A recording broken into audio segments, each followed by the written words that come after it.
And we're live and back to the Fake Problems podcast. I almost forget the title. That's being workshop still. Yeah, still a little in process. I mean, I said I was going to fucking do a lot of editing and put all the things on Dropbox. None of that happened because all week I've been at jury duty. So tell me about it. As of now on this podcast, I'm still technically in...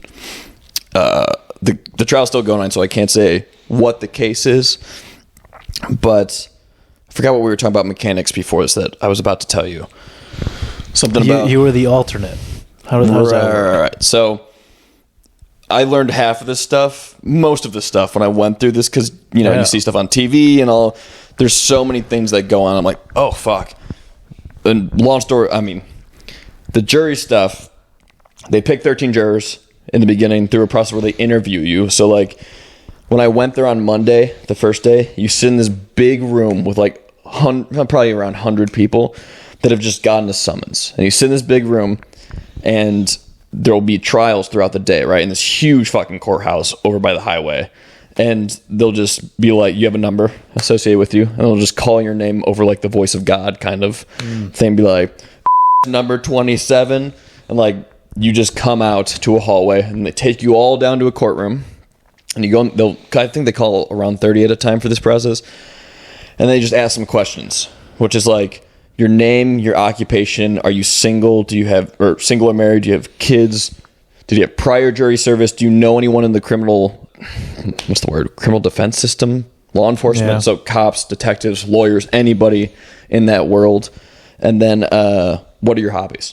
So then, yeah. So like and then those are like the base questions. After those are all done for all of the people, so like a one by one, you stand up and you speak in the courtroom, which is pretty fucking intimidating. Did you tell him you have a podcast? No, dude. I told him I'd like to play the drums. So I was like, there's no way I'm like, yeah, I do a podcast with my friend where we just talk about everything.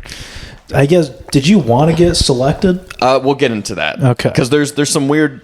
You can totally get out of it, can't you? If you just like show some obvious bias. There's levels to it because you are under oath. So by you lying, if they find out, it could be perjury, which you don't want to lie. Better start hammering those drums, at the same time, though, if they're like, "What's your hobby?" You'd be like, "Skinning people." An extreme example, but you could say something to get out. Yeah. I didn't want to fucking. It's really intimidating when you're there too. You're in a courtroom, there's a judge. It's so like it is. Not to say Hollywood got it exactly right, but it's like the same exact kind of like, oh shit, this is American judicial system. It's pretty fucking intimidating. So you're in this room. They ask you the base questions, and they start asking you questions like the lawyers, each one. So the defendant and the prosecutor, which. In criminal cases... they ask you questions. Yeah, so they'll start because it's they are picking the jury. Yeah. Along with the judge. At the very end of all the interview, and they go, this person's good, this person's not, for different reasons. So like a snake draft? Was a snake draft?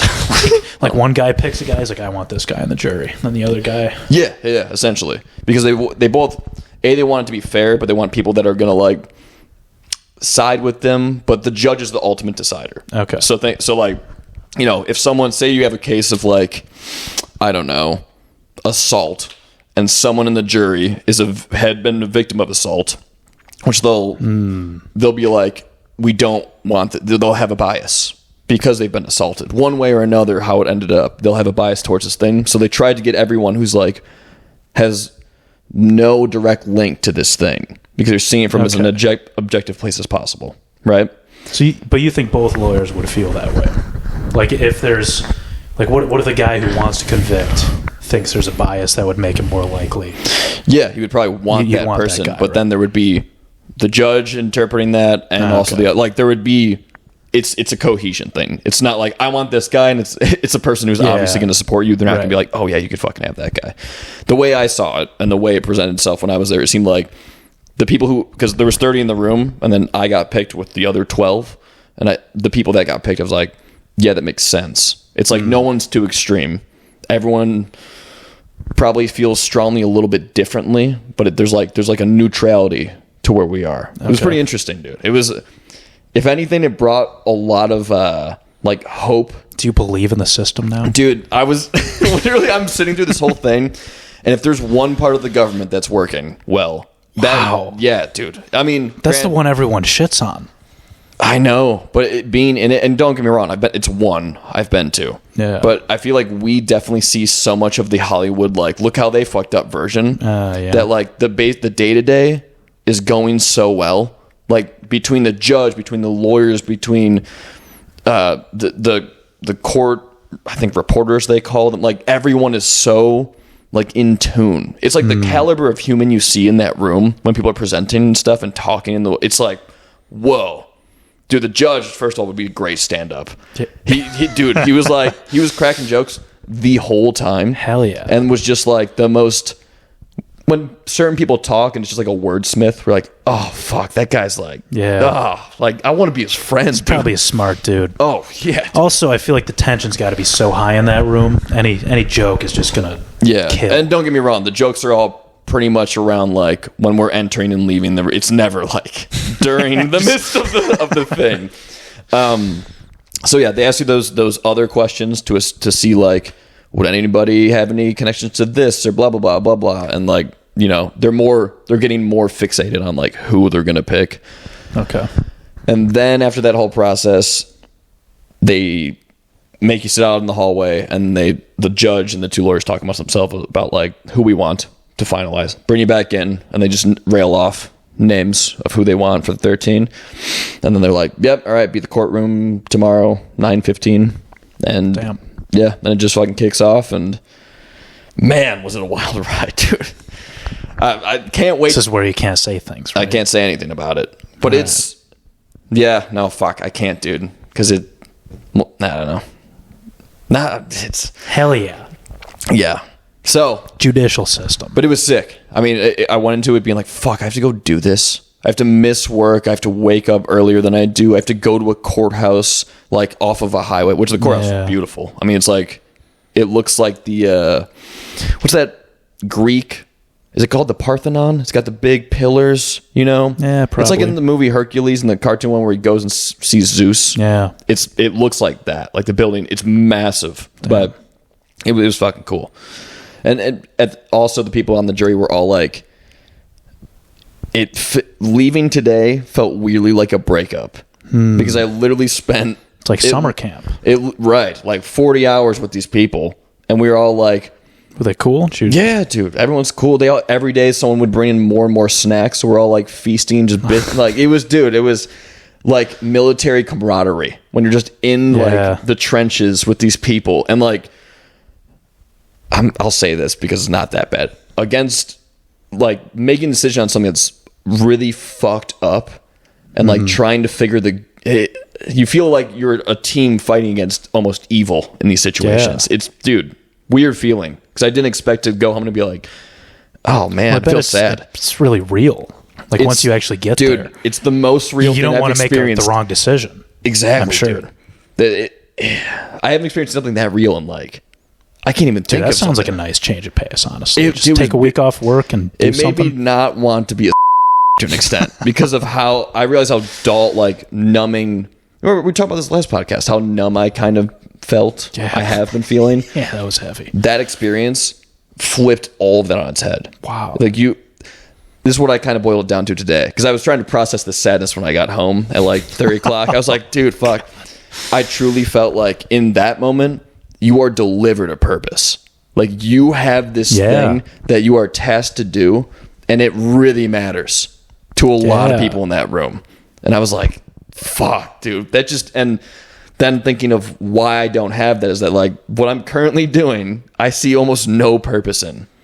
Yeah. Dude, it was revelations today, Let's man. Just glaze right over that. Yeah, we're just going to continue into the podcast.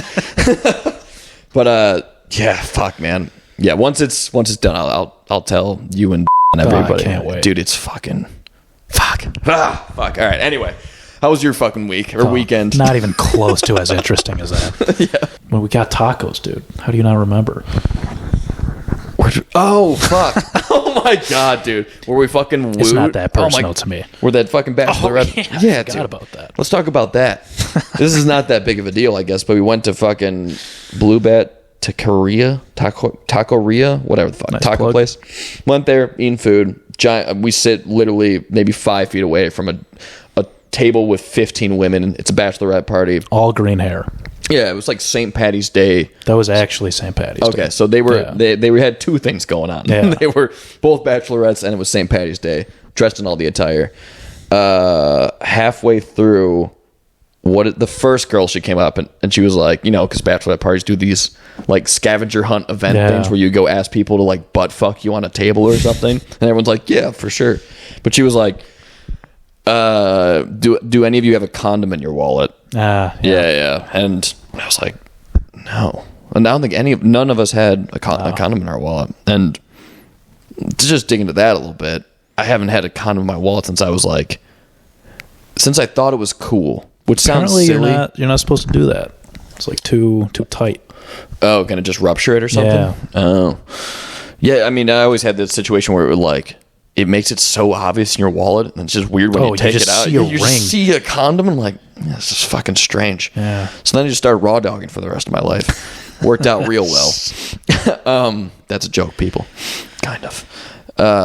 So that happens, and we just continue eating food. Tacos are fucking great. Then this black guy comes up. Don't know why his race matters, but just I don't know, just to paint the picture. Was he? He was black. Yeah, he was definitely black. I actually didn't remember. Yeah. No, I mean, I say definitely black. He just was black. But he comes up. I don't know. I just want to. Let's dig into him more. Yeah. About why he's definitely black. The judicial system has changed me for sure. He comes up and I don't remember if he like got to the point right away, but he was just like dancing around the topic of, man, they want me to like do a strip tease to the bachelor. I think they wanted a lap dance from him. Lap dance. That sounds more correct of what he said. And he was like, at first I'm like, okay. Like, why are you telling us this? At first I honestly thought, that there was obviously no men sitting at that table, but I thought like he was with them. Because it seemed weird that he was coming up to us. I didn't realize he wasn't with them until we left the place. And really? you told me, yeah. Oh, okay. Because I didn't realize it for a while, because I was like, if someone's coming to talk to us, they're with them. Right. Why would a random person be like, hey, man, what's going on? So this guy proceeds to be like, I got to do a lap dance for this girls. Can you guys like cheer me on so my wife or girlfriend or something thinks that I'm like with the boys? I'm pretty sure that's what he said. And it was like, how does that change the dynamic? This is making less sense now that I look at it in retrospect. Dude, I was sitting there like, and eventually pulled the trigger and was like, yeah, I'll go do it. I was about to literally just stand my ground and be like, yeah, no. What? Yeah. What? This sounds so, maybe not mean, but the audacity of me being a random person in a random situation, be like, I'm going to go recruit 3 people who are enjoying dinner to come cheer me on as I strip tease on this person. Out of nowhere. Just fucking, and then also be like, I'm the Packers DJ. I'll get you guys Packers tickets. Did you contact him? No, I forgot. Oh, totally. dude. I should. I have his number. You need to. Because I need to soon. We need to follow this lead and see if this plays out. Because if he does not, that's even worse. Yeah. If he was like, just doesn't respond, or is like, I'm not the Packers DJ. That was what got me to do it. I know. I saw you perk up when you heard Packers. I was like, oh fuck. If he made that up, that's hats off to him. Right. Worked. At that point, he tricked us. Yeah. I was just once you guys went in, I was like, I gotta support my boys and random boy. Okay. So this all happens. Eventually, says, I'll do it, and then we all just kind of get up. I just want to get out of this. He wouldn't take no. I feel like we said no for a while. He stood at the table for probably 5 to 10 minutes being like, guys, you gotta do that. I'm like, what are you doing? He so didn't have to. I've never in my life had someone come up and do that while I'm eating with, like, someone be like, guys, listen, you really gotta help me out here. And also, it's crazy to me that us being there is gonna be the difference that saves him in like this relationship idea. Where he was like, my wife or whatever is going to freak out. Was his wife there? Was he there by himself? I don't know, because when we walked up, there was some tall girl that he was talking to. Okay. That seemed like that was... The whole situation's so strange. Yeah. So, anyway, to progress this fucking weird story. Also, for context, the table with these women is like it's a very long table packed into a tiny kind of space where everyone's kind of backed up against the wall. So there's like, we can't squeeze through unless everyone kind of scoots in their chairs. And not to be mean, this is just for description purposes. Most of these women are pretty overweight, like to the point where it's a tight fit. It just was a tight fit all the way around. It's just it's not a mean thing. It's just honest at this point. The beautiful women, but they're just heavier. And so we kind of squeeze through and stand awkwardly against this brick wall. And the Bachelorette sits in the corner, maybe 3 feet away from us. I don't even know what we're supposed to do at this point. I don't know what I'm expecting from this guy to do to this girl. But man, he just fucking dives in there as if he has been a stripper at some point. I don't even know how I would attempt to lap dance someone, but he knew what he was doing on some level. He literally like fake dove at her, like slid his whole front on her. That's why I assumed he knew the people.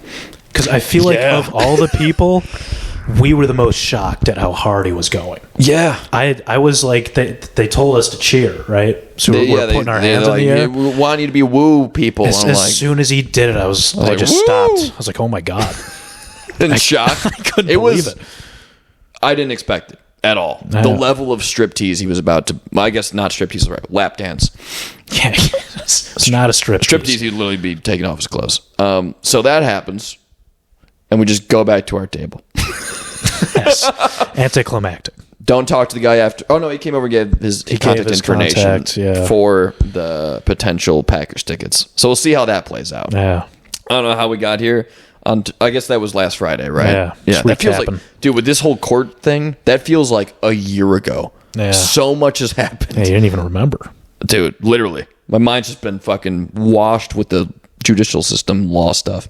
But anyway, I'm a little light on the notes this week because of everything else going on. But we'll see where we left off last week. I feel like we got plenty of leftover stuff. Yeah. I threw some stuff. Every once in a while, I'll throw something on there if I find it interesting, but...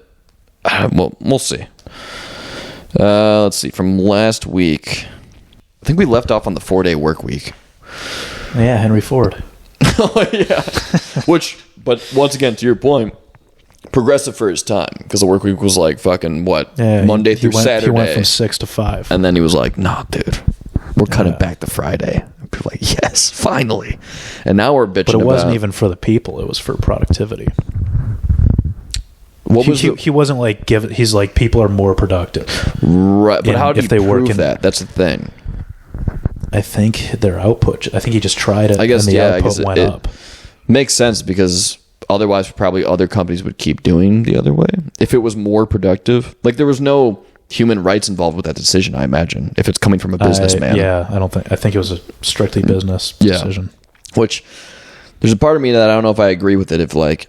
Because there's a bill in Congress now for the 4-day work week. Like they're pushing it as a law, which the 5-day one is not law. But then, let me walk back a little bit because I looked into what that exactly means, and it's just relative to overtime. So like places would still have 40-hour work weeks, but those extra 8 hours would be overtime hours. So everyone would get paid more for doing more. Sure. I just don't know what a law like that would do because a lot of the times when stuff like that happens, it forces companies that can't afford to do that into places that they'll just go out of business, or they'll have to hire less people, and then the business, like I don't know. I feel like anything forcing business like that tends to not work out too well. What about people who don't get overtime? Does it just change nothing for them? That's a good point. Like salary people. Yeah. What do? We just get fucked by the system like we usually do with white men. God damn.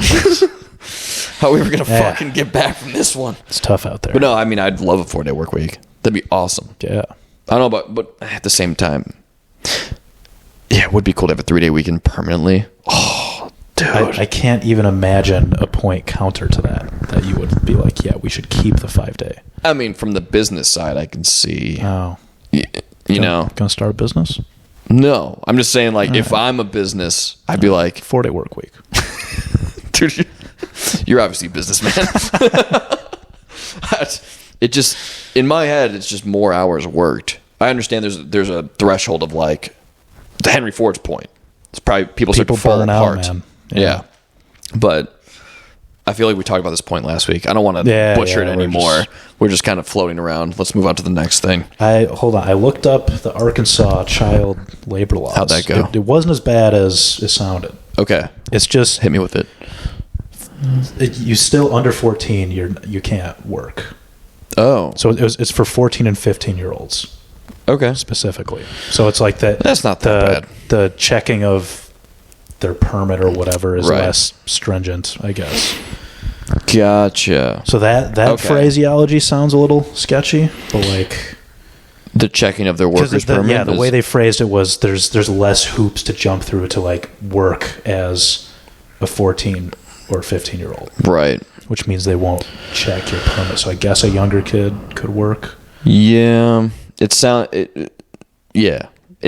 weird because it's like I don't want to tell people they can't work, but it's like when you're 14, I just see people using it as like I can use my kid to work. Yeah. Or like not saying that all people are bad, but I feel like most money when it's made by teenagers might be taken by their parents, especially at that age. If you're 14. Yeah, well, yeah, that made me think, like, what's going on in Arkansas?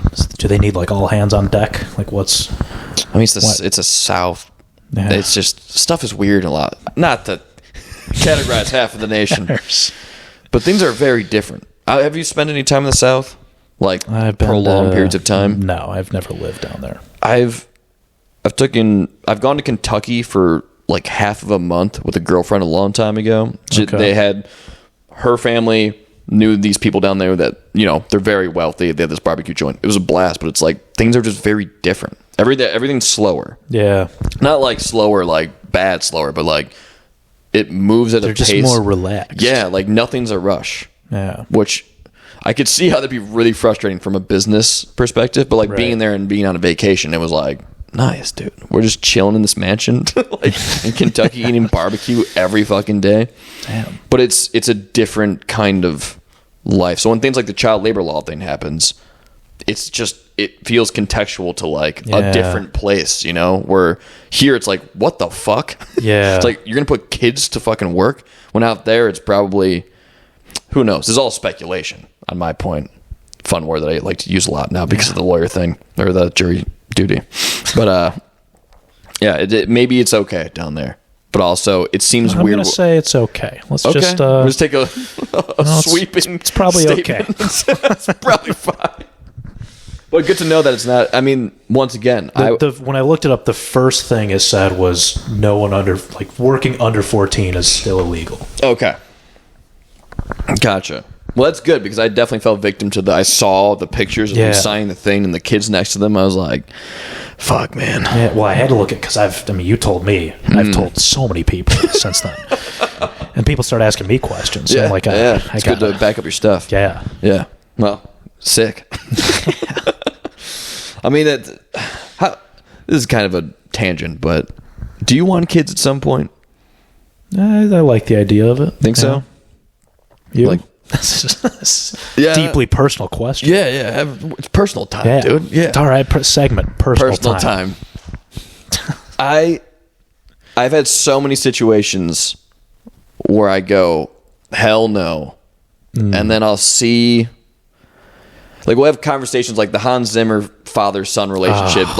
You just find so many instances of people's, like, inspiration that they drew, or, like, you see the connection between a father and son, or a mother and daughter, or vice versa, switching the genders of whatever things.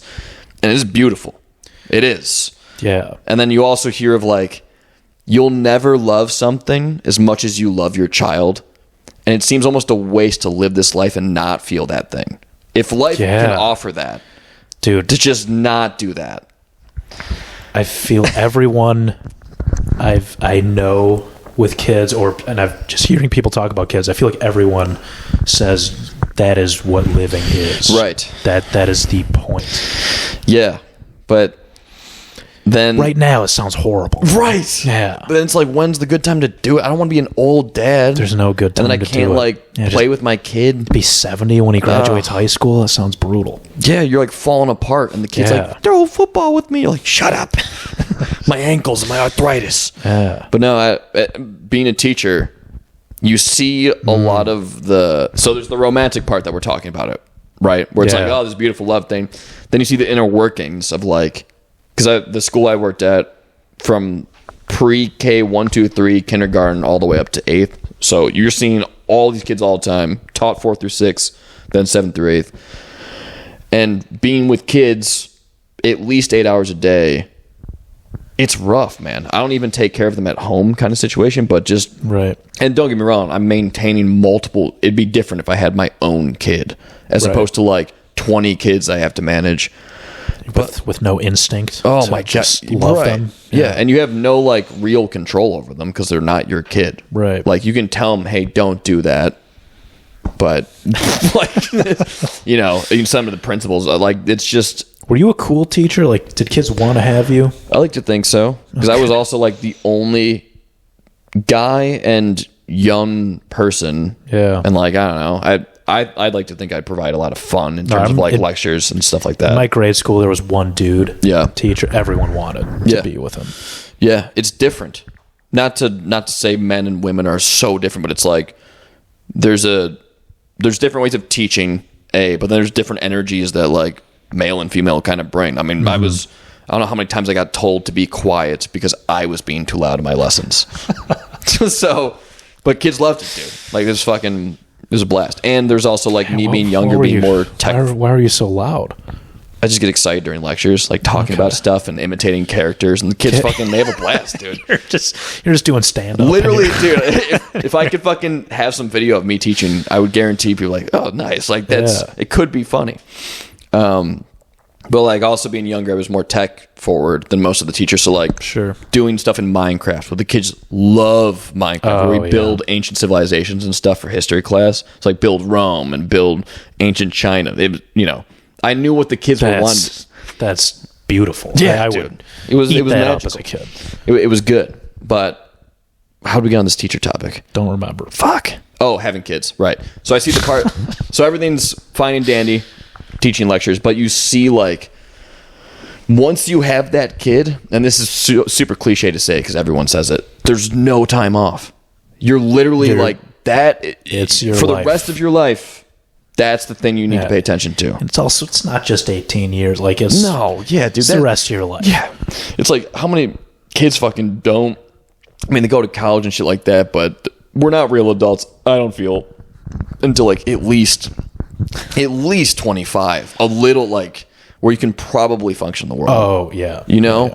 And then like I'm about to turn 30, and I feel like I'm just starting to like okay, I have enough hold to like start doing things other than trying to get my hold in life. Yeah. Like I've finally latched onto a career I want. I'm kind of comfortable in terms of I'm not worrying about my next paycheck. Yeah. Like I can start to do stuff that's more like, what do I want to do? Right. And especially on the terms of the whole purpose thing with the jury duty of like, man, I need to figure something out quick because I can't keep feeling this way. It sounds so dark when I say that. Everything's fine. But it's good shit. It's good shit. Keep going. But when you feel something when you feel the thing I feel like you're supposed to feel, like the purposefulness in a jury situation, it would be nice to feel that a lot more. It would be nice to be like wake up and just feel that way. Yeah, I feel like I can do something to make a difference. And I feel like that sounds corny, but like I feel like the weight of what I do, it to me it doesn't mean that much. Like right. I like the I don't know what's the word for it, like the thoughtfulness it requires to do my job. Yeah. Like I have to think through problems. I like that. Yeah. But there's no part of me that's like, man, I can't like this matters. I feel like there's two parts to it, because one is just literally liking the work. Yeah, right. No matter what the impact is, and then there's the other part that you're talking about. But it'd be super interesting to see. Like, I guarantee if they did an experiment of how many people find purpose in their job, it's probably some abysmally low percentage. How many people find? Literally, like I am so attached to this with my like spirit, let's call it, where like this is me representing what I want to do through a job, which at the same time it doesn't have to be your job that does that. But like the people who are working for charities or nonprofits that are like pushing a movement in a direction that's doing something they want to help you, I don't fucking know. But I need to find that thing. Let's find our purpose, dude. Start just being like lawyers. I mean, sounds so silly, but there's definitely a part where like, I'll just become a judge. Yeah. Like, dude, it's to be, and maybe it's a power thing too, because as a juror, you're like, you're deciding for the better good. Like, you're making decisions about how there's this nothing to you. You get nothing out of it. Exactly. But you could end this entire person's life, potentially. That probably gave away a little stuff about. All right, well, it's coming out later, so it's fine. Nice. Go on to the next topic. Can't get off this one. Okay. How did that start? Child labor laws. Yeah, and then we got into personal time about. Wait, so do you want kids?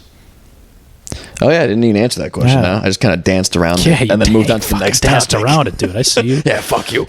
I don't know. Like, I feel like I'm gonna know, and it's gonna be too late.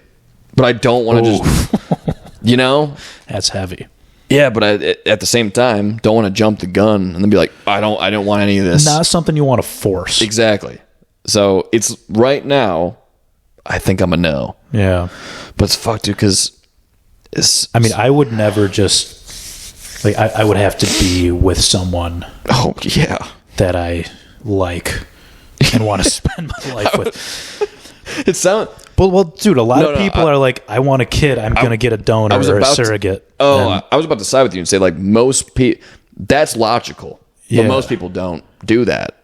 Yeah. I guess on the sides of, like, a lot of people don't like each other and decide they're going to have a kid. Right. And then there's a surrogate side of, like, raising a kid by yourself, which sounds like extremely difficult. Props to people who do it. But, yeah, no. I don't know. Right now, no, for sure. All right. But if I'm 40 and I don't like what, I'm not a fucking, what's the word?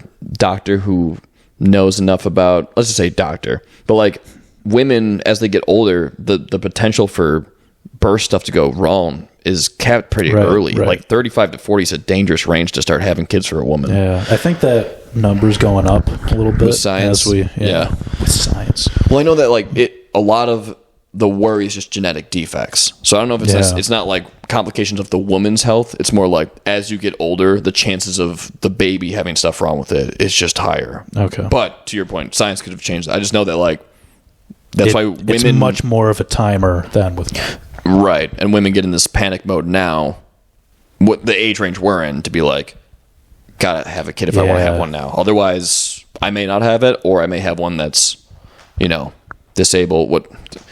Disabled people are great, but I think if you don't want to set your kid up for a hard life. If you had the choice, you don't want to like be like, oh yeah, I have a 90% chance of this kid having some severe disability. Why would you do that to someone? Yeah. Not to say that people living with those disabilities can't live a good life. It's just, I would think most people would choose that. Yeah. Anyway. Got dark, as it always does. I think we've joked about this many times, but the name might change to like Dark Rabbit Holes. I like that one. Real problems. What's funnier? It has to be the opposite of what we actually talk about. So I don't know if we're going to talk about more fake problems or real problems. I don't know, man. It feels like we always end up at real problems. Dude. Last time you're like, let's end on a happy note, and it was the darkest part of the podcast. Yeah, the human trafficking stuff. I don't even remember that part. Yeah. It was I don't even know. I was talking about the human trafficking in different places where it's legal, where prostitution's legal. Oh, God. And that was the way we ended the last one. But then we talked for like another unexpected hour where like we're not record any of this. Right. Which contained a lot of crazy stuff. Still got recorded. Yeah. So anyway, all right. Child labor stuff. Moving on. To edit. Okay. This is so random, but like, I guess I think about it more with like battery packs. When you buy batteries, okay, and they come in that plastic that's like so hard to open. Why do they do that? Dude, I've gotten cut by that plastic more times than paper. Is that the point of? Yeah. Okay. Sorry, it's just. No, I didn't know you were going that way. Yeah, no, it's a weird insane. random. Well, there's a lot of things that are packaged like that. I can't think of any other examples, but I don't know. I mean, batteries are kind of dangerous, maybe. Well, they started making they got chemicals. There's certain stuff that they just put in that hard plastic, and it's like maybe it is the chemical stuff, and it can like spill. I bet there's a rating that says this needs to be packaged to this degree. I take that back. I literally have a giant package of batteries downstairs that's all double A's. It has a paper backing, so like you can just rip the back. But those ones I'm talking about, it's like, you know, that thick ass plastic that you need scissors. Yeah. Like you can't get into the pack, or a knife.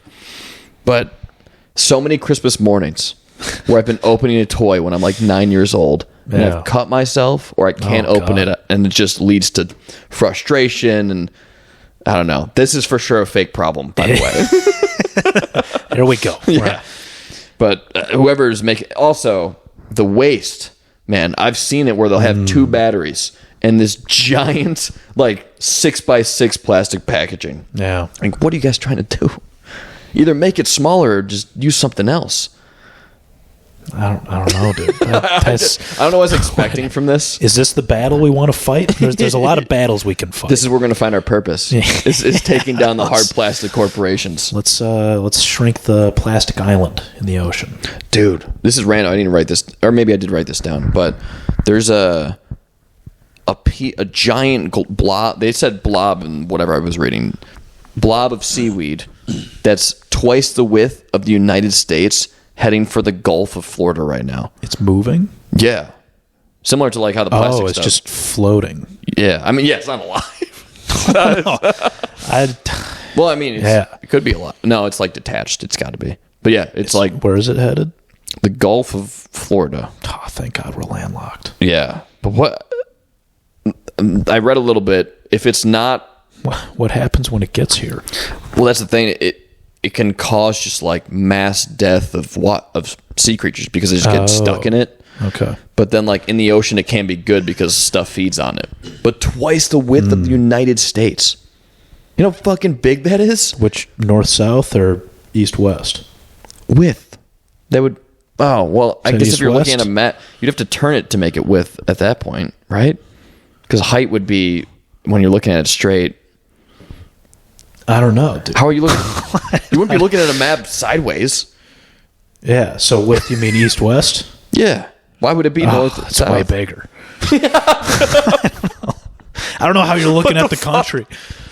Well, I mean, if you're looking at a... Hold on, let's break this down. Hold on. We need to take a moment. I think of width as the shorter of width and height.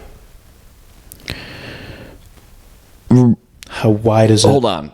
We got length, too. That's another word. Yeah, but length... Height, I guess, sorry. Height is only used in three-dimensional things. Yeah. Right? So, height's out. I meant to say length. So...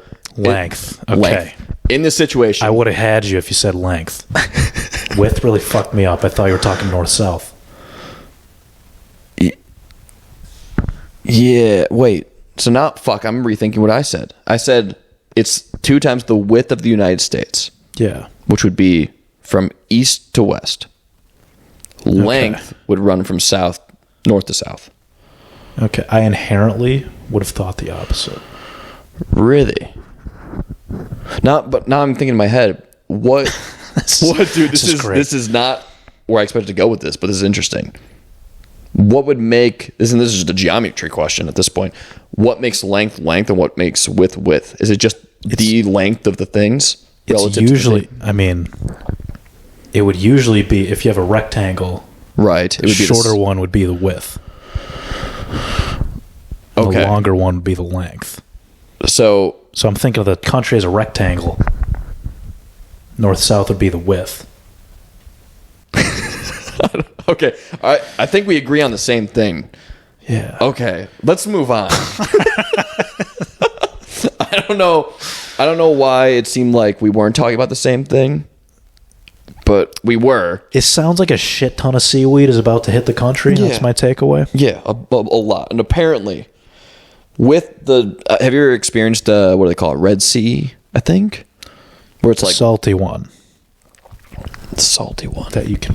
No, that's the Dead Sea. Dead Sea. No, it's Red Tide. My bad. Red Tide. Yeah, okay. Yeah. It's where literally a bunch of shit fucking... I don't know why it dies. It's like something with the acidity in the water. But thousands of fish die and get washed up. And the smell. I've smelt it in Florida one time. Oh my God. It is...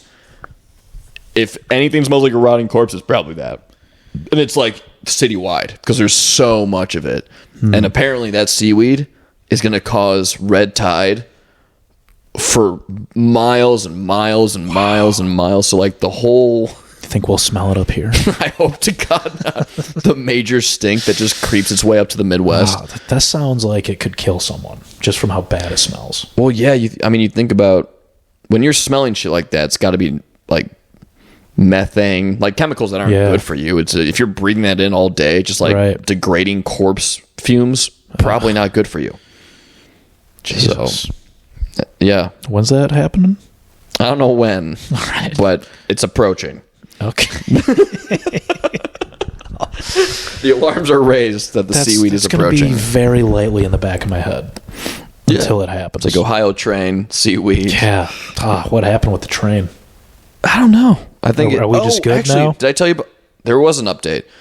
The CEO of Norfolk, the company that owned the train and was transporting shit, or didn't own the train, the stuff on the train, whatever, the product that fell. As he was testifying in court about the thing, another train of theirs derailed. Oh my God. Yeah, and dropped some shit. I don't know what happened while he was in court. While he was testifying.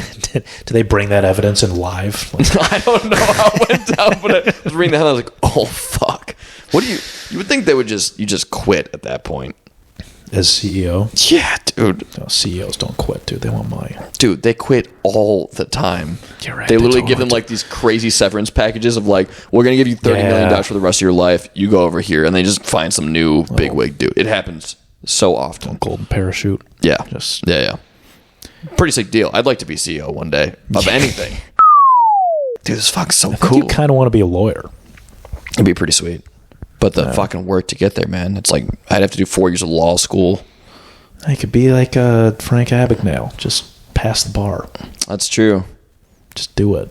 You know that guy? That's the Catch Me If I Can guy, right? Yeah. You know he made up like most of that story. It came out recently. Did he? Like very recently. That he was like, most of that, he's like, yeah, most of that didn't happen. What? Isn't that super disappointing? So he conned us all. Yeah. Which is kind of awesome. Because he's the con man. Wait, so what did he do? I thought that story, he became a doctor. He was a pilot. We'll have to touch on it next time because I didn't dig into it, but I remember reading like it came out that story, most of it's been falsified. Damn. Yeah, which sucks. It's a crazy awesome story. Yeah, dude. Now the movie sucks.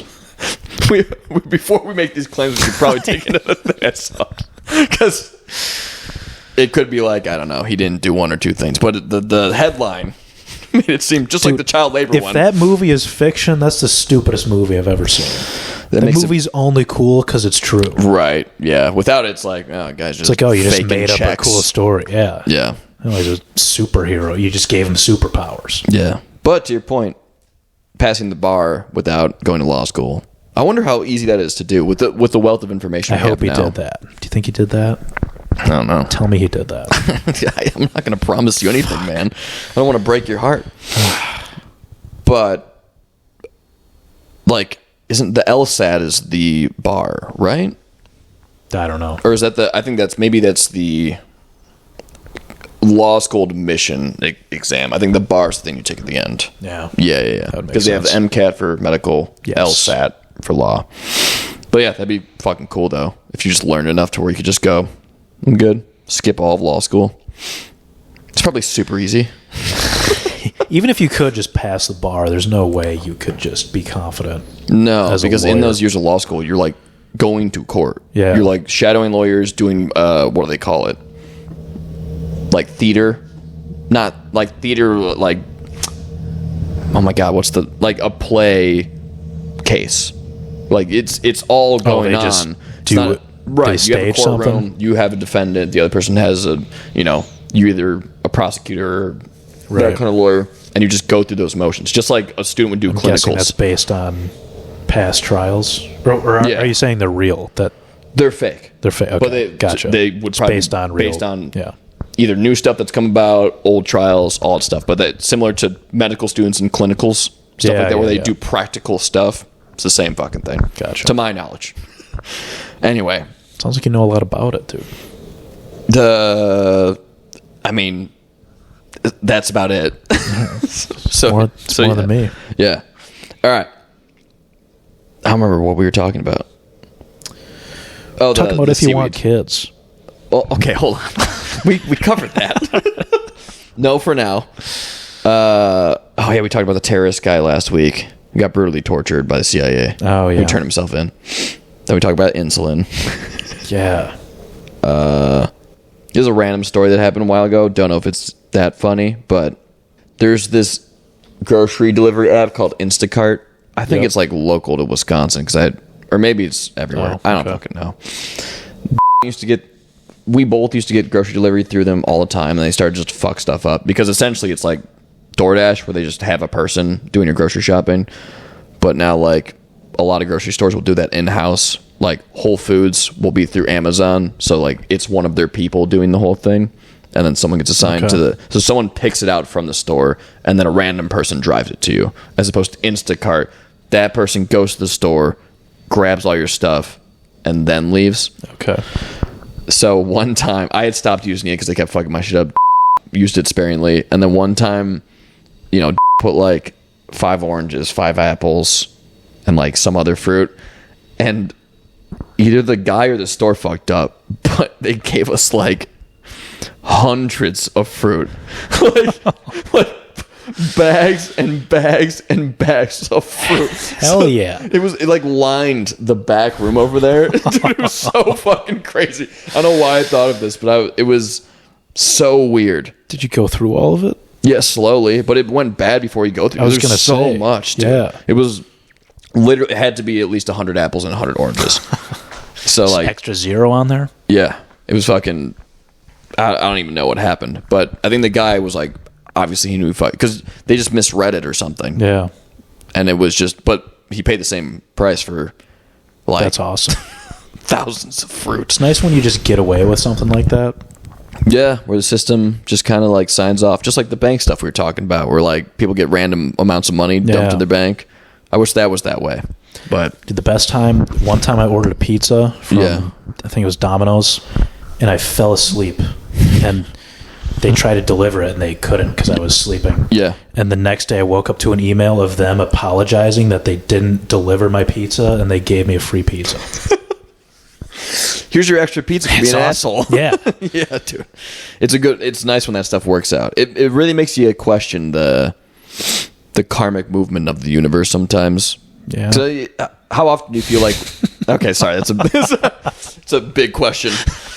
But how often when you're doing a good deed, do you feel like good things kind of happen? That's maybe not the right way to phrase that, but when you're being good... Okay. Less bad things seem to happen, I should say. To you? Yeah, I don't know. Like it might be more of just you now perceive the day as being better. Like you're in a better mood, so you see it as good. Right. But it's whenever I have instances like that, like the pizza thing, where I'm an asshole and something goes right, I'm like, what? I thought that's not how this is supposed to work. Yeah. Like, I was like mad at myself for making a guy come out here and not deliver the pizza and not getting a pizza and wasting money, and then I just got a free pizza out of it.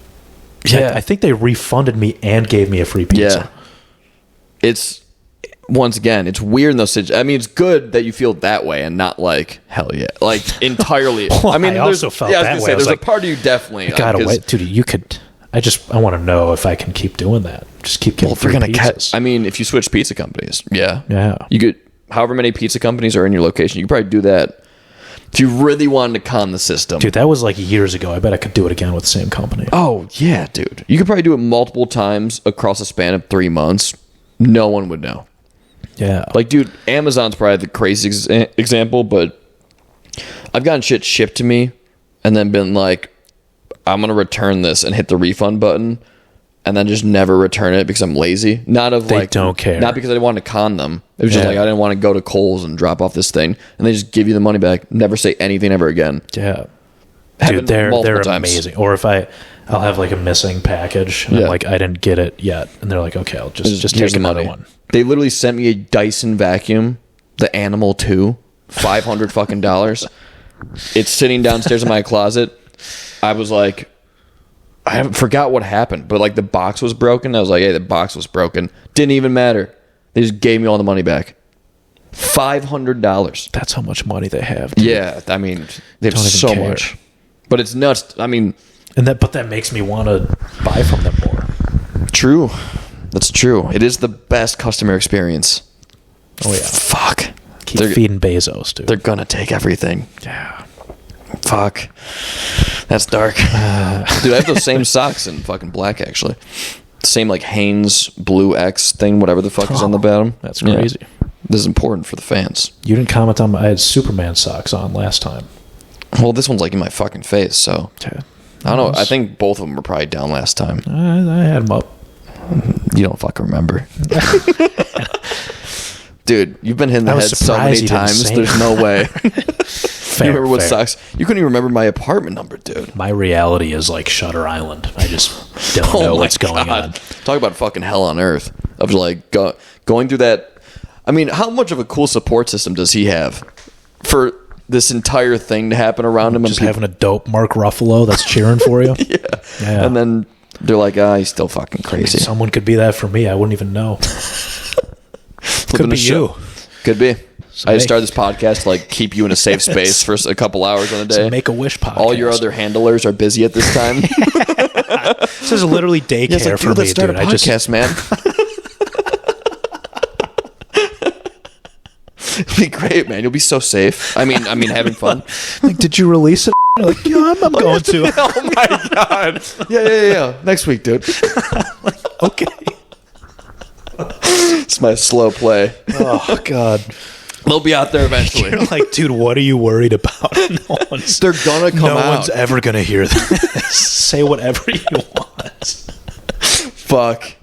I mean, goddamn, is that a self-fulfilling prophecy? If I've ever heard one about how this has been going. Like, yeah, we'll push him out. Anyway. Don't fuck with me. It's okay, man. You're sane. You're a sane person, and you're sane on your sane couch. That's what my hallucination's telling me. Yeah, that's right. All right, let's get into some heavy stuff. It's all just awful. Oh, dude, I forgot who was saying this. It was some comedian, but if you got an OnlyFans notification anytime someone you knew from high school got an OnlyFans. It's interesting. Are you saying that happens? No. This is like just a hypothetical. Dude, that basically happened to me once. Explain. Just someone I knew in college. All of a sudden, I just got followed on Instagram by this account. Okay. And it was like clearly porn. Like they were doing porn. And it was this person? It was the person. Oh. That's next level. It was literally a notification saying this person has an OnlyFans account. Whoa. Did you go look? I tried. What do you mean? What happened? You have to pay for OnlyFans. Right. Fuck. There's definitely some... I mean, it's not even almost sexual, but there's some people that be like, I want to just see what their boobs look like. You know? Like from high school where you're like, what do those look like? Oh, yeah. You're gonna be curious. It's interesting. I think there's a money pit there of like... If someone could create that secondhand thing that would attach to Facebook and then just be like, who in this date range from this time in your life now has an OnlyFans account? Yeah. They do that shit with like dating apps, like where they just like link your up timeline. It gives you a recap of the year, just how many people and these people, and they're like, yeah, they now have an OnlyFans. Can be done. The amount of money that you can make on OnlyFans is disturbing. Well, yeah, who was breaking down the numbers recently with that bad baby girl who was like, catch me outside. She was on Dr. Phil. Shit. That girl made like $50 million in 1 year. Oh my god. And like, yeah, she makes like more than, I don't know, the top people are making like $1 million a month doing that. And it's just like that bad baby girl apparently I've never been on OnlyFans, but she like doesn't. It's not porn. It's like maybe some like boob. Yeah, because you can do anything. You can do anything on there. You can just be on there. Yeah. Most of it's sex stuff. Yeah. But there's people making millions that are literally doing nothing. It's like you can just do that for 1 year and then be done with be set for life. Yeah. Just show my butthole one time. And then be like, millions. How much money do you think we could make?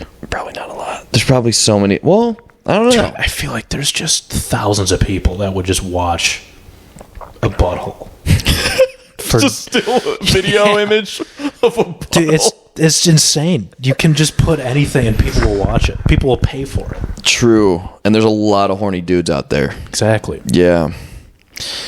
Yeah, it's like feet pics. That's a big thing. True. I got such hairy feet, dude. Oh, my feet suck. I've talked about this. Yeah, before. I'd have to like shave my feet and do something to them. But someone's probably into that. A lot of people are probably into that. Well, then it comes to the question: are you going to take the dive? Because you put a lot on the line. The second you put together an OnlyFans account, the second you're like, I now have an account associated with my name. I guess you could just use an alias. But if you have your face in the thing, you're kind of screwed. Yeah. I mean, there was that initially when OnlyFans started, there was like a wave of people losing their jobs. Women, more specifically. Yeah, because they'd be a teacher. I could see. But then they'd have like... And then there was... Teacher especially feels like one where that would not work out. It's dicey. Because it's like, if you're a fourth... Like, I guess... Well, I shouldn't say it depends on the age, because it's still kind of weird. But should it... Well, fuck. I'm going in circles on this. But... If you're a company and you hire somebody and they have kind of a representation of themselves that you're like, I don't want that to be representing my company, them fucking their butt online and like posting it, I can see that.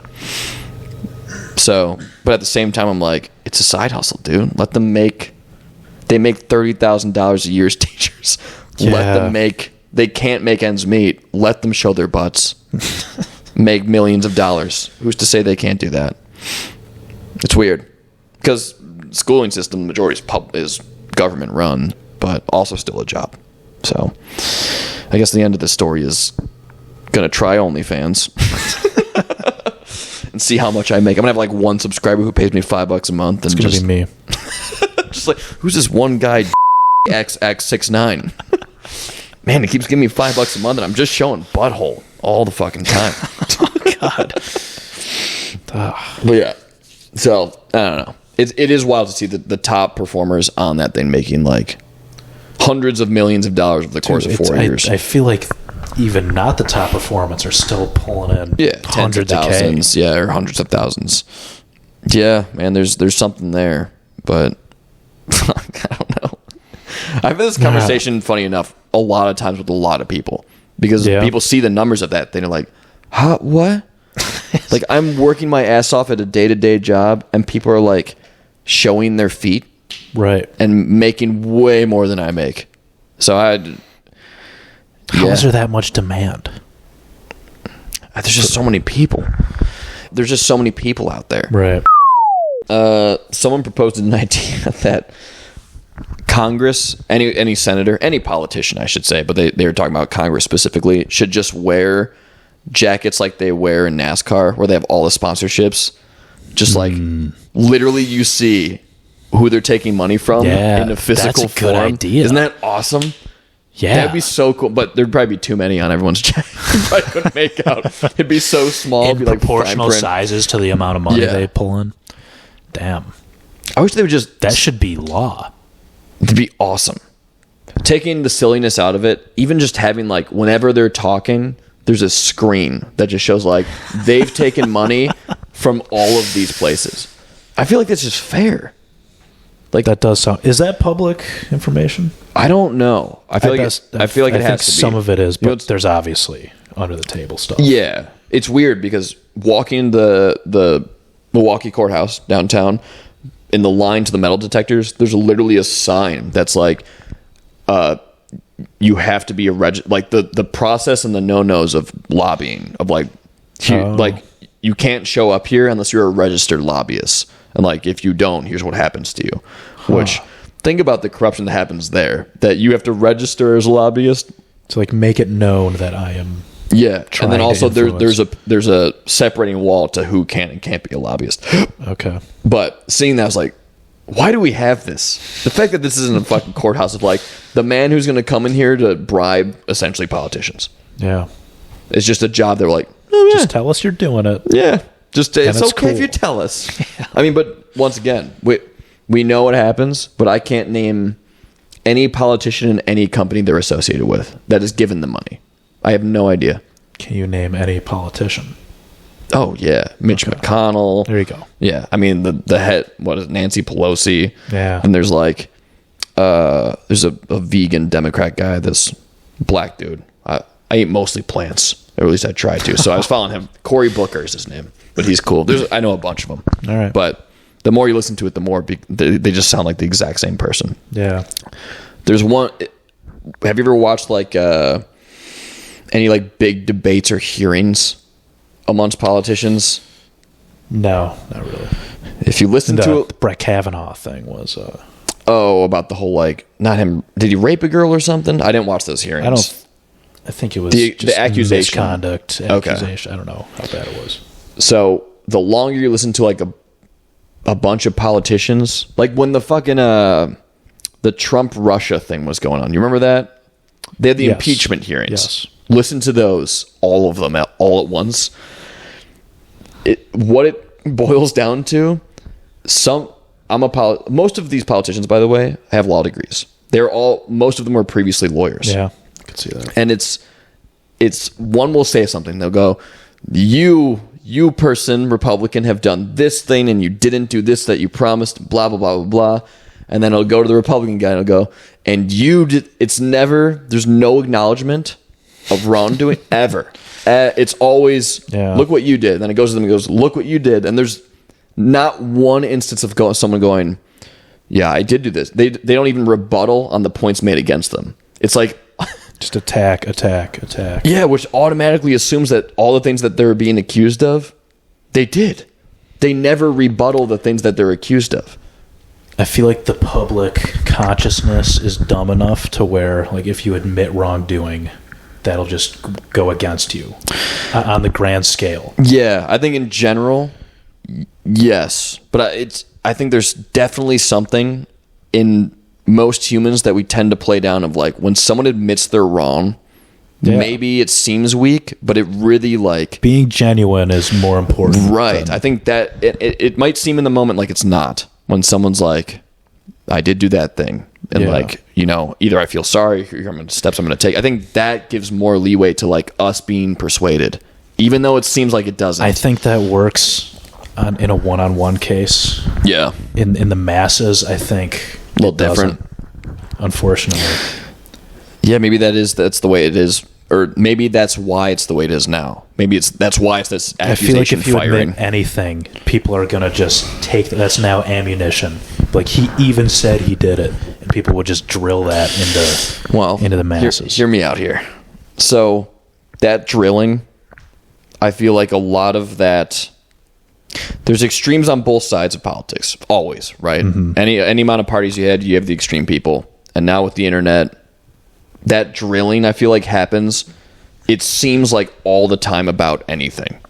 Politician, comedian, actor, someone does something, whether it be really bad. You make it extreme.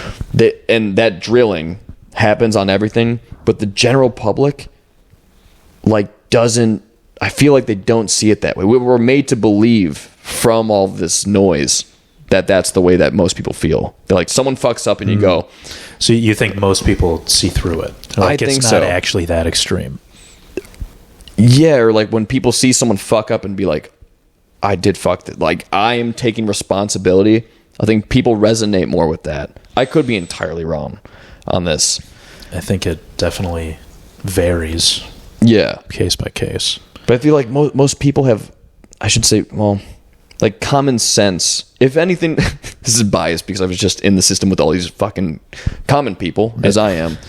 But I was impressed, dude, by like the level-headedness that most people had. Yeah. Like, bunch of random people from all walks of life, entirely like down to earth, which you just don't. I did not expect that at all. changed my perspective in this week for sure. And I wonder if part of that is everyone kind of getting that purpose you were talking about. Like everyone kind of is riding that feeling of, hey, we all got to do this together, and this matters. Yeah, it could be. I guess separate from that part is just like talking to the people there. Yeah, it's like talking with you, not on the the fucked upness stuff, but dude, oh my god, there's so many opportunities where I was going to say something pretty bad, and I was like, I can't say that. We're going to be in the same room for the next like 4 days. Oh god. There was what was it? I think someone was talking about, I don't even know. It was something, I think it was a STD related thing. I was going to bring up the animal stuff I keep talking about. But I realized the potential for that to ruin the room, and then we're sitting with each other for the next 4 days. That is such a perfect sample size of an audience to test that bit out on. Yeah, that you're locked in a room with for 4 days, though. Yeah, do it on like the last You bomb day. at a club, and they just throw you in a room for the next 4 days with the people you bombed in front of. Oh, God. Yeah, yeah, then you're the chlamydia guy. Exactly. No one's going to take you seriously. But level-headedness of people impressed me in terms of just like conversation, where talking with people, there was one guy when I was waiting in the big jury lot while they're like calling you to be interviewed, where there's like hundreds of people. I sit down, and he's like this short guy in a suit, and most people are just dressed in casual stuff or maybe a dress shirt, and he's reading this book. And he kept making like some comments as stuff would happen, like little jokes. He's like maybe 65 or something.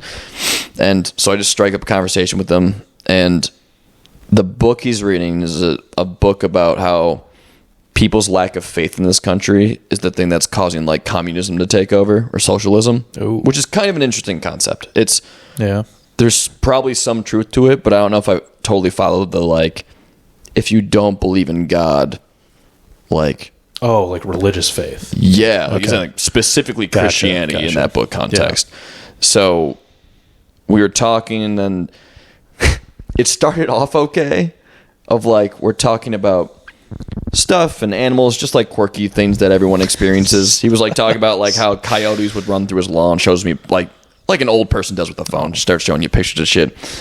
Then we got on the topic of politics. I don't think I started it, but we got into it really quickly, and he's obviously a hardcore Republican, like talking about how the Democrats have ruined everything and blah blah. And there's some truth to that, but then there's like both sides have done terrible. They're all doing the same thing with a different illusion cover. And so like I'm not about to take the stance with this person I'm talking to of like, well, they're both wrong, because obviously this guy's like, I'm a Republican, and then he kept saying things that were just wrong. Like he was talking about how in tax brackets, he's talking about how taxes should be lessened in general. I'm like, absolutely. I think that's true. I think it gets misused all the time. He's like, yeah, because like people are scared in tax brackets to go up because then they'll tax you more. I'm like, that's not how that works. It's incremental. So like the money you make in the higher bracket will be taxed that way, not all your money. Right. So like he would say stuff like in the vein of that, of like being literally wrong about... I've never heard the take people are scared to move up in tax brackets. I've heard that.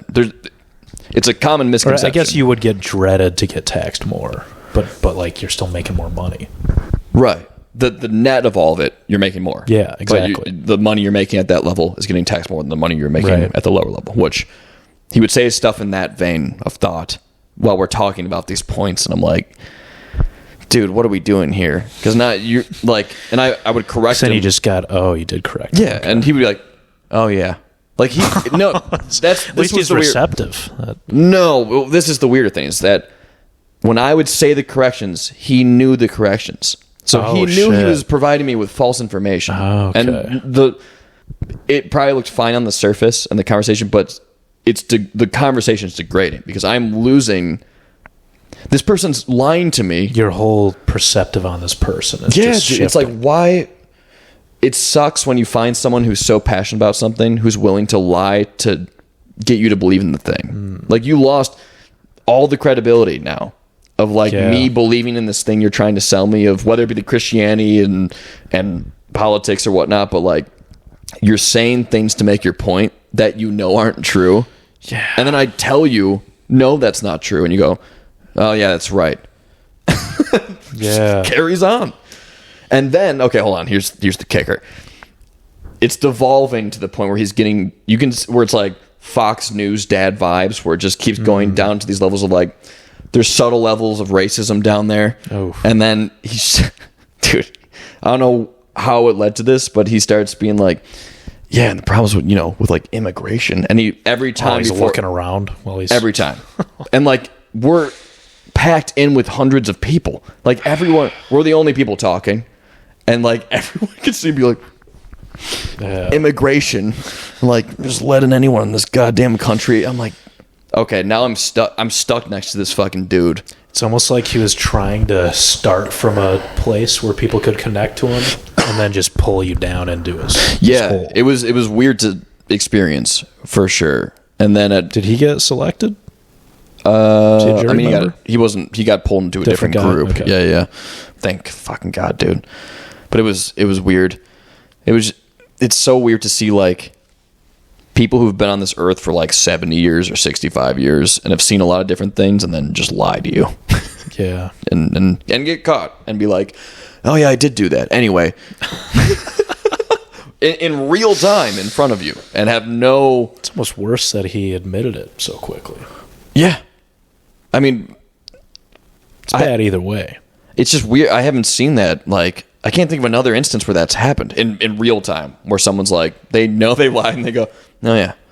They just continue to talk to you. It's so fucking weird. It's like lying and honest at the same time. Yeah. But it's the lie. Once, in my experience in that conversation, you just immediately are like, why am I talking to this person? Because you're being, the person acknowledging they lied and then lie. Once again, this wasn't one fact. I don't remember the other ones I corrected him on, but it was stuff where I was like, that's not how that works. And he's like, yeah, you're right. And then would just continue to do this fucking thing. Do you think he didn't know and literally heard your correction and was like, oh? Yeah, I don't know. It didn't seem that way. Okay. But he was also older, so maybe there was just like, I don't know. CTE. Or just old. Yeah. You go straight to head trauma. Nah, Could just be like dementia. Same thing. Yeah, equivocal. I don't know how we got back to that. I was curious about, could you just get selected? I should say, does anyone watch your conversations once you're selected in the jury? Does anyone listen in? Conversations once you're selected? Because like you have to deliberate with the other jurors, right? At the end? At the end, yeah. So what do you mean? What conversations? Because like, what if you discuss if he's... Right. So what if you like introduced a ton of bias at that point and they realized you shouldn't have been selected? Does that happen? Then you can't do anything. Huh. I mean, you could easily. Like, what if you just knew how to pass the questions at the beginning? Absolutely. I mean, that's the thing though, is that generally most people, I get the vibe, don't want to be there. Right. That's generally the vibe. So like someone to con their way into this thing they don't want to be in, and they don't know what case they're going to be on. Right. You have no clue until you've been selected. So it would be a long con to play, and then most of the pain would be inflicted on you. Because say you got to that point of where you have this bias thing, which you haven't been able to talk about the case the whole time. Right. So you haven't been able to like plant seeds of bias in any of these people. Yeah. You would just be coming full front, be like, this is how I feel, and having to convince people within a matter of like a small amount of time, essentially. So you would just be hit with a ton of pushback. It would be awful. Yeah. It'd be a terrible situation to be in. But someone's probably done it. I mean, they can't. I'll try it next time. Yeah, just ruin a fucking court case. Dude, deliberations can continue forever until you decide. So like, it has to be unanimous for criminal. Civil has to be like 5/6 or whatever. Okay. So in a case where it's criminal, if one person goes, no, you sit there and it'll go on. Like, it's happened with big high profile stuff where deliberation will take days, weeks, and you just, because one person's like, wow. Yeah. I think but even if that person was super biased, there's no way they're flipping 12 people or 11 other people. That's the thing. So they would sooner give in. You say that, but it's probably happened.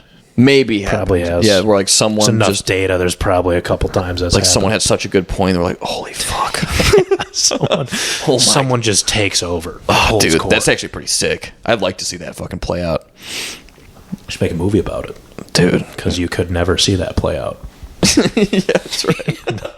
It's a true point. Yeah, but yeah, no, it's weird. Anyway, on to the next thing. All right. And what time we got? 1:26. So do like plenty of content coming your way. All right, we're headed towards the bottom of the list. Oh, this is right. This is more politics shit, but super simple. You just see that stuff with the Silicon Valley Bank. Yep. We're like, they're falling in line with what typically happens when banks misuse people's money. They just, money they don't have, spend it all, and then they go bankrupt, and then government bails them out. Yeah. I'm not a huge fan of Biden, but he was talking on the topic of this because people are questioning, are they going to bail them out? Mm-hmm. Which is, for the common people who don't know what that is, they just use taxpayer money to literally pay banks off that misused people's money for their own good, which in my head is fucking insane. We've done that for so long, where they just spend all of our money and they go, we're all out. And the government goes, well, we'll give you more. It's just like this never-ending revolving door of our money that they just get to keep burning through. So anyway, the Silicon Valley one, the reason it got big news is because it was like startups heavily used it. It was all about startups used that as their main banking system. Mm-hmm. And Biden was like, that's not how this works. This is capitalism. If you do that with people's money, your company goes under. That's just how it is. Yeah. And I was like, fuck yeah. Like, usually it's some like wishy-washy bullshit. Like, well, I don't know. Well, if we don't bail them out, the economy will fall, and blah, blah, blah. They always do that. Yeah. They go, the economy is going to blow up if we don't bail out this bank. And then we bail them out, and then markets crash. And, it's I think it's all bullshit. I'm not an economist, but every time we seem to like let them crash a market and then bail them out, and they do it again. There's got to be consequences, right? Yeah, dude. The flip side is like a lot of people trusted their money to that bank. I mean, I guess that's on you. Yeah. To put your money somewhere. Well, we have the federal insurance of up to $250, so that's for sure. But like, if any company does that, banks are the only one that get that out. Like, any typical company, if they did that with their money and they had no money, government would go, oh yeah, we'll give you some money. Yeah. The company fails, as it should. Otherwise, that company is going to do the same fucking thing. They have those values. They did it once. They're going to do it again. Stop it, dude. It's the same thing with fucking subsidies. Where we have stuff that if it didn't have a subsidy, it wouldn't prosper. The entire industry would fall apart. Yeah. But we continue to be like, give them tons of money. And then there's also like caps that we put on those companies. Like for agriculture, we'll put caps on certain things so that there's no incentive to do better. So you just literally have to be there and do whatever the government says to receive money. So it just kind of stagnates. And then the government starts to like own everything because they're the main payer of this thing. Yeah. And then all of it falls apart. All right. This is something that's been talked about a lot. But, like when a foreign person comes here and their accent is typically like hot, you're like, it's different. Do you think like American accents are thought of that way? I don't know. Right? I think so. I think just anything different. I think so too. It just sounds. Have you ever been to another country? No. Okay. Yeah. Have you? Yeah. No. I went to Switzerland. Dude, whoa. I thought people would hate Americans. People loved me. Really? Yeah. Wait, hold on. Set it up. Why did you go? It was a study abroad trip. Oh, okay. How long were you there? I was there for 3 weeks. Okay, that's a good chunk. Yeah. Yeah. So like you get there, people are like, "Oh, John Wayne." I don't know. I sound like an Asian person. No, dude, I would just walk up to people and be like Sprechen English, and they'd be like, "Yeah, oh my god." Toads. Yeah, don't even try to do the accent. You lean into the American accent. People realize you're different, and they're excited. Interesting. Do you like party out there? Like, what was the? Oh yeah. What was the socializing like? There was this. They had this huge festival. We went to this school, And apparently over there, after the classes end, but before finals, okay, there's like 3 days, and they just have this massive festival where they just drink on the campus. Whoa. In like the academic rooms and stuff. It was a 3-day thing, just a bender. And they dress in like old-timey costumes. It was a good time. It's like a great like Renaissance fair. Kinda, yeah. That's pretty fucking dope. No, it's sweet. It's called Frockvolka. Did you make any friends out there that you still like talk to? I kind of lost touch with most of the people. I made friends in my group of kids. The people and then, who came over. I met some Swiss people. A couple Swiss people, but what's like a Swiss dish? What do you eat while you're there? Fucking cheese, wine, and bread, dude. I ate that every day. It's pretty good. Yeah. I mean, can't go wrong with cheese, wine, and bread. Oh, it's awesome. Dude, hell yeah. Was it like, these are all just like small talk questions, but I want to know. What's like the weather? Well, I guess what time of year? I want to know. Dude. It's the most small talk. Yeah. It was nice. It was beautiful. Was it summertime when you went? Yeah, it was summertime. Yeah. Because there's a conversation with some of the jurors this morning, small talk stuff, but one of the guys, we're talking about how like in the Midwest we see all 4 seasons. Other places don't typically get that. You know, you go to California, it's like Groundhog Day. Yeah. But we all kind of agreed upon like fall is kind of awesome, like the changing of colors of leaves and that like small window of a month where it's like, yeah, you can wear a jacket, you don't have to wear a jacket, the leaves are out, it's getting spooky outside. And then we're like, this is good shit right here. Right. But like, is there anywhere in the world that has that longer? That has a longer fall? Yeah, that just like, I don't know. Permafall? I feel like fall is literally like an inflection point in weather, so it can't last that long. Seems like a transition thing. It's like a week here. It's not even a month anymore, I feel like. Did we just find the trans season? Oh my god. Yeah, dude. Dude, fuck. But yeah, I think they get all the stuff. I think they get the seasons. Yeah, I don't even know what fucking like ecosystem Switzerland is, or probably multiple. I think it's slightly north. I feel like it's pretty close. Like Canada? Planar wise to us. Yeah. Okay. Well, tight. Well, that was a good time. Yeah, dude. Go to Switzerland. Went to Munich too. Germany. Oh, dude. How was that? That was the most. As soon as you get there, you're like, holy shit, it's Europe. It looks exactly like everything you've ever seen in Europe. Just the architecture and the streets and everything. Do most people speak English? I guess everyone. Literally everyone. That's fucking crazy to me. I mean, that's awesome because then makes traveling easier. Stumbled into this bar and this guy just... He's like, no, it's closed. You can't come in here. And he talked to us for like 5 minutes. He's like, I'm sorry, my English sucks. It's my 4th language. I'm like, dude, that was so good. Dude, fuck. That's pretty cool. Because in my head, I had it like, it would be hard if you're an English speaker to go anywhere else. But it's probably pretty popular. Yeah. No, I mean, I could talk to just about everyone. That's pretty dope. Nice. All right. Yeah. Well, up to the next thing. We'll do a couple more. I think let's see. Oh, have you seen the movie The Whale yet? I really want to fucking watch that movie. No. Oh, dude, you know what it is, right? Brendan Fraser. Yeah. Dude, we should.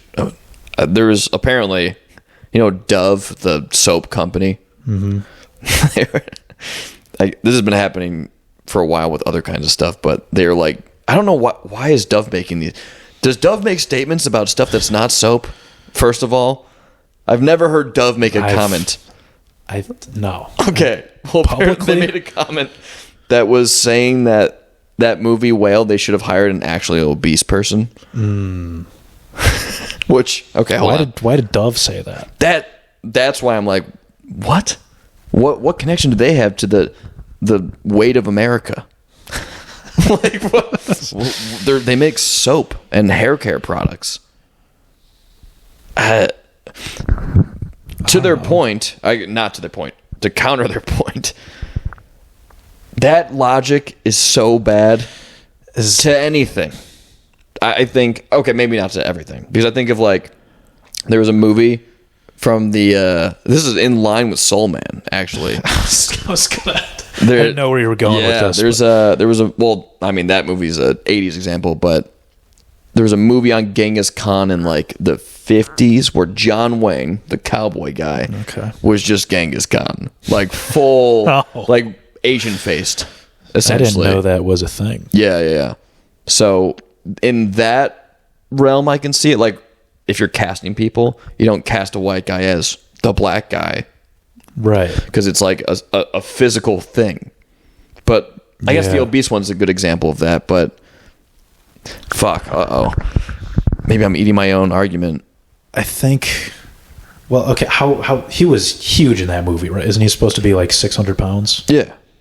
Well, severely obese. Yeah.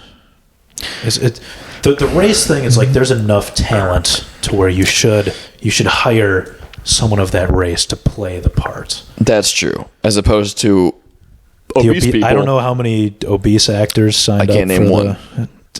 Like that obese. Yeah, like a morbidly obese person. I can think of one. I can think of fat actors. The guy from the Remember the Titans. He was pretty big. See, I don't even remember that guy. Okay. Yeah. Have you seen the movie Wonder? The name sounds familiar. What is it? It's about a kid with Treacher-Collins syndrome. What the fuck is that? It's where you're born without cheekbones, I believe. Okay. Regardless, it's a pretty severe deformity in your face. Okay. And that's like, I once said in a social setting how I liked that movie. Uh-huh. And because it's good, it's a heartwarming movie. Sure. I cried. Cry segment. Hell yeah. I cried during that movie. Okay. Someone attacked me for supporting that movie because it wasn't an actual person affected by that. Yeah, because it was a 12-year-old kid playing the kid with Treacher-Collins. Sure. Because he didn't actually have it. Okay. Someone was outraged that. How did that conversation resolve? It didn't. It resolved with the person storming out of the room. No way. So you stood your ground? Yeah. Proud of you for that. That's because in social situations, sometimes I'll just buckle because I don't want to fucking... I don't want to... I just want it to end, Because I know this person's off their fucking rocker when there's something going on. If they're making a strong stance like that, I'm like, you can have that. But... So, hold on. So what went on? It was... What did you counter with when they were like, hey, this is fucked. You can't do that. I mean, first of all, just that this person's kind of an acquaintance, not super close. Sure, yeah. And just the fact that they came at me I was like, why are you attacking me right pretty now? So rude that alone, to start. Not a great start. And like, I think, like, why... I didn't want to say the gender. Too late. Their argument was like, they're like, I don't know why they made the movie. They're like, I don't know, like, you don't know what their motive is.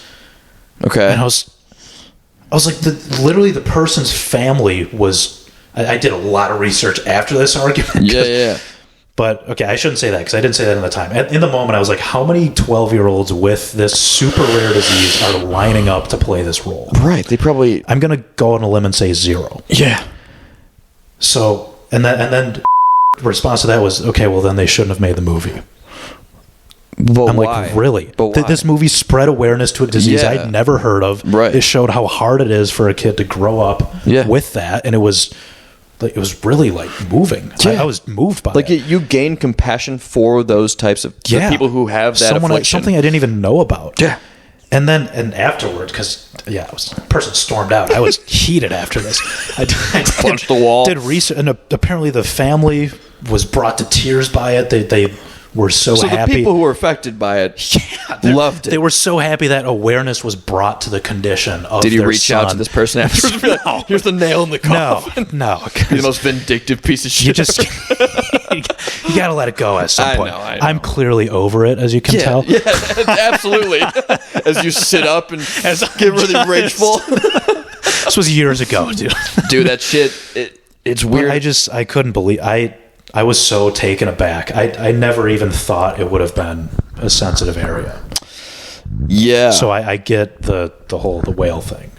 It's weird because you were there when one of these happened, not on the scale of being attacked, but the Dahmer series had just come out. Right. And I was like, dude. I think I took the devil's advocate on that one. Sorry, keep going. No, I don't think you did there because there was someone sitting, it was either I'm saying people's names. Fuck. We'll cut that. Bleep it all. It was someone at the table, and they're like, you know, that just, it makes those families relive that horror and that trauma, and, you know, I'm not going to watch it for that reason. And I was like, okay, but if you want to make that argument, there's been not hundreds, but so many things made about everyone in those situations, and it's mostly like, I don't want to call it awareness, but it's a story about something that happened. Yeah. Like, that thing happened. That thing will keep existing in history. And for someone to be like, shouldn't consume that because someone made a thing about the thing that happened. Right. To me, it falls flat on its face. And it being like, if anything, that series kind of brings to light, like, how gay communities face, like, police brutality and police ignorance all over the place. Because until I had seen that version, like, I had known of Jeffrey Dahmer, he would go to the gay parts of Milwaukee, find his victims there, do all this stuff. But most of his victims was just because police didn't want to touch any gay stuff. Like, they would just were... Oh, okay. Yeah, like, he would get away with some... Because he was a white man in a black neighborhood that half the time the cops came there for some... Like, the neighbors were constantly calling about the smell, the noise. Like, he was grinding up humans in his apartment. And they just ignored it because it was a black neighborhood. Like, severely impoverished. Yeah. And the one time where he had a 14-year-old, like... Native American kid that he had drilled a hole into his head, and the kid had gotten out and ran into the street. Oh my God. The cops literally took the kid and brought him back to Jeffrey Dahmer, and literally were like, Jeffrey Dahmer's like, oh, sorry, it's my boyfriend, he's drunk, and literally just brought him and then killed him and ate him because of the cops. Oh my God. Like, people need to know those sides of the stories. Right. Like, that shit can happen because of levels of racism and discrimination in government systems like that. Yeah. So I don't know. I can see the part where, like, the families who got their family members killed by Jeffrey Dahmer. If you watch that, that would be traumatic. But why would they do that? Why would they watch it? Yeah, like, it. On some level, it's on you if you're choosing to go out of all the stuff that exists. You're choosing to go do that thing. Yeah. And then be like, I can't possibly put myself in that spot. No. I don't know if I would watch it or not. I don't know. I would assume they wouldn't. There's been tons of stuff made about, there's been multiple movies, multiple series made about Jeffrey Dahmer. This one just hit because it had Evan Peters, who's a phenomenal actor, by the way. And the whole thing was done in a way that was like, it was an interesting, fucked up story. They did it well. But... The one I feel like I remember in that conversation, the one I felt weird about was the Ted Bundy movie, which I feel... Was Zac Efron? Yeah. I didn't see it, but I watched a trailer, and I felt just eerie. It felt like they were just glamorizing. Making it be like Zac Efron's Ted Bundy. Yeah, and like that made me really think, if I knew someone who was killed by him, I would be like, what the fuck is this? Yeah. That one's hard too because Ted Bundy was like a ladies' man. Glamorized. Yeah, like women loved him, which is insane. Right. Well, he was like apparently a smooth guy. Hence why he could like do all these things. But like even after it was known he was a killer, people were like, "Oh my God, he's so hot." Dude. He had people like reaching out to him by letter in prison, being like, "Oh my God, I want to marry you" and shit like that. He had a girlfriend the girlfriend knew of all this stuff. Yeah, and would come visit him, and they would. Like, they were together. So I can see... I don't know. It's like, is it wrong? If it's I'm really not in the place to speak on it, because I don't know. I don't know what it would be like. These are all... As you can see, I'm obviously over this conversation, too, that happened at that place. It's a good segment. Let's bring up old shit we're not over yet. Oh, man. There's so many fucking shower conversations in my head of just like... You know when I get the most of those conversations, though, is if I drink coffee late and I'm laying in bed, it's the mix of the not sleeping and coming down from coffee. My brain will go to some of the worst times in my life and just like cycle through them on repeat while I can't sleep. Oh, yeah. It's so bad, man. But it's mostly... It's more commonly conversations I had, like... You rehearse them or recap them? All the fucking time. Where I'm like... I should have said this. Or just have conversations that probably will never happen. Yeah. Like if I get into this situation, I should say this. And even in real life, when I get them, I would never. You'd never be as vicious as you are. Yeah, like in your mind, just dismantling someone's dude, like argument. I had it happen today. I thought about it for probably 2 hours after the end of the day when I got determined an alternate in jury duty. Are you over that? Well, this is not yet. But no, this is my first time doing this thing, so I don't know what you're supposed to do. If especially the alternate thing, like I didn't know what was going to happen. He called me alternate. You kind of sit away from the jury because they're like in a stand. Then you like sit in a separate seat when you're the alternate, just for the umpire. And he's like, the judge asked me, he's like, "Do you have stuff in the back room that you want to grab?" I'm like, "Yeah, I got some stuff." So I got to walk back there. He's like, "If you want to have a chat, we can have a chat." Which I didn't know it was like. What does that mean? It's like a debrief of the whole thing and then talking to you about next steps. But the judge was so nice and he was like, "But if you have to be anywhere, I don't want to keep you." And me not reading the situation at all went, "Yeah, I'm just going to head out," and just grab my stuff and dipped out. So this is fucking neurotic as shit.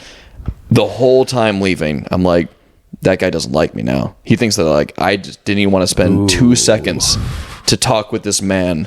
And like, wait, was he asking, do you want to just talk? That's what I interpreted it as. Okay. But it definitely, after the fact, I was like, it's probably not to just go hang out and talk in his fucking office. You want to get a beer? No, literally. But in the moment of being like, not panicky, but just like everything's going on, him asking me, I was like, no, I'm just going to go. Okay. But then I think about the situation and it probably looked more like, I don't want to fucking talk to you. I'm getting the fuck out of here. And just left. And so thought about that 1,000 times on the car ride home. And then, dude, he sees so many people. But then in my head, I'm like, the next time I see him, I'll say that I know he's super busy and I just didn't want to take up any of his time. Like that conversation's ever going to happen. Like me playing. Oh, like you would bring it up again. Yeah, like literally lie to him and be like, I just didn't want to like, I know you're busy. I don't want to have to like, take your time away. So that's the end of thinking about that for literally hours. So talk about neuroticism and fucking having conversations and be like, I'm going to say this next time. I'm never going to see that judge again. Watch me see him tomorrow. Just walking down the fucking street. Or I get called back as an alternate and have to be in the thing. All right, let's do our fucking reoccurring things. Let's do... We do do you have any pet peeve stuff that came up? Either one that you can think of or something that happened to you that this week or recently that you're like, what the fuck? Can't believe that fucking happened. I mean, yeah, I got a bunch. One that I've been thinking of and experiencing recently, when people just talk in circles, say the same thing over and over, and it's like, dude, I get it. How many that's crazy, man, do you hit him with? Like 3 deep. Oh, man, that's crazy. Yeah. Well, no, not even like... I mean, there's that when someone's just telling a boring story and you don't care. But I'm talking like trying to explain a point. And you've got... And it's like, dude, I got it 4 times ago. And you just keep going. It's tough. Yeah. Yeah. So what's your move on that? Do you just keep going? All right. I just kind of let them go. Eventually, you got to just break it somehow. Just find a way to just be like, just divert. Yeah. Be like, oh, and this next thing. But it's... Yeah, it's weird for people to not understand that you understand. Like, right. Well, and I don't even think it's that. I think people just like saying stuff. They just like making points. That's true. It does feel it's good. Like you already made it. It does. Yeah, it does. But it's I can just feel my time just leaving. Like I'm like, I don't want to spend any more time in this. Yeah. Fuck, dude. Now you're saying that. All right, you got one? I guess, yeah, that one kind of ties into yours. Let's see. Trying to think of over the course of this week if I notice anything that... Oh, I'm just going to say this one because it's fun. Okay. I don't think it gives away any information. All right. And it might be biased because I've had this... I feel like everyone's had this happen to them. But when someone recognizes you as someone else, like a famous person or someone they saw, and they just call you that... The example here is in the Mighty Ducks. Oh God! There was, I forgot what they call him, but it's a guy who like couldn't skate but hit really hard. Okay. I've never seen that movie. Oh, okay. All right. So he has a name, but he's in the movie, he's like this dorky kind of chubby dude, and the bailiff kind of looked like kind of. Oh. And so this one girl, as we're in the jury room, we're like, we'd go on break and we just sit there until they're ready for us and we have to go back. So it's just all the jurors in a small room. And she's like, yeah, the bailiff today looks like this guy. And like, we're all like chuckling about it. Like, yeah. He comes to get us for court. Guy opens the door. He's like, yeah, calls the guy that, like yells it as a joke. I'm like, damn.